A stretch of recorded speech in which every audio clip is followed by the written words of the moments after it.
Critics have dubbed her a sphinx, a phantom with no profile of her own. Others praise her reserved manner and her authenticity. One thing's for sure, at the end of her first term as Chancellor, Angela Merkel is very popular.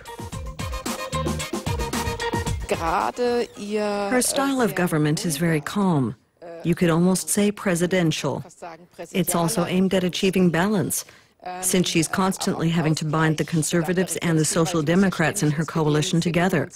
This has won her recognition beyond party lines. For months now, opinion polls have shown Merkel scoring well ahead of Frank-Walter Steinmeier, her Social Democrat challenger for the chancellorship. In the midst of a deep recession, Merkel appears to have broad support across German society. It's striking that in this crisis scenario, a large majority of leaders from the business and political worlds say Merkel is a strong chancellor. And the wider public sees that too. But Merkel does face criticism from within her own camp. The Conservatives' influential Council of Economic Advisors group sees her as often being too willing to compromise and too close to the Social Democrats.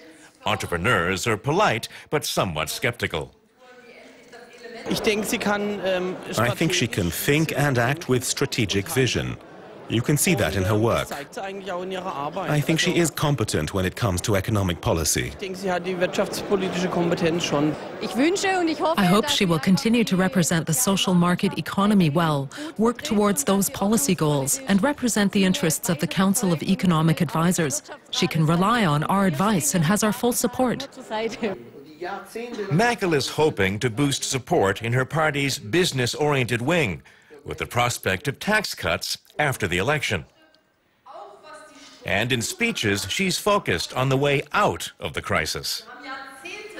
What's clear is that when we reach the bottom of the valley, what counts will be how close we are to getting out of the V-shaped valley.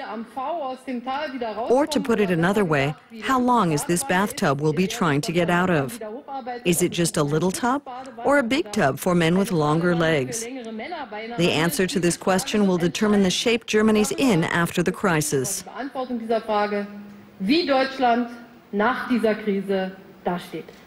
One thing's clear. Merkel doesn't want to spend any more time sharing the bathtub with the Social Democrats.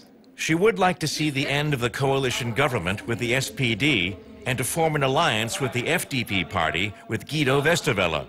That was the aim in the last general election in 2005, but the CDU and FDP fell short of a majority in parliament.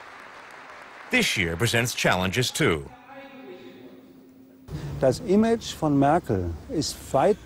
Merkel's image is much stronger than the image of her own party, the Christian Democrats. It used to be the other way around.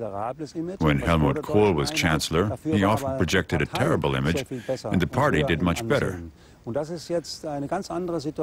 Now we'll see whether Merkel is in a position to carry the party and the people with her and get a stronger result, close to 40%. But right now, I don't see that happening. One problem for Merkel is the fact that many of her party's more conservative supporters are threatening to vote for the FDP this year. In doing so, they'd still be supporting Merkel's hoped-for coalition. But allies warn that supporting the smaller party would risk putting the Conservatives out of power. Anyone thinking of switching to the FDP should know that their vote could be lost if the FDP goes into a coalition with the Social Democrats and the Greens. Something that could happen if they don't get a majority with the Conservatives. That kind of scenario could quickly spell the end of Angela Merkel's days in the Chancellery. Analysts point out that her party has little time for sentimentality in dealing with leaders who fall short.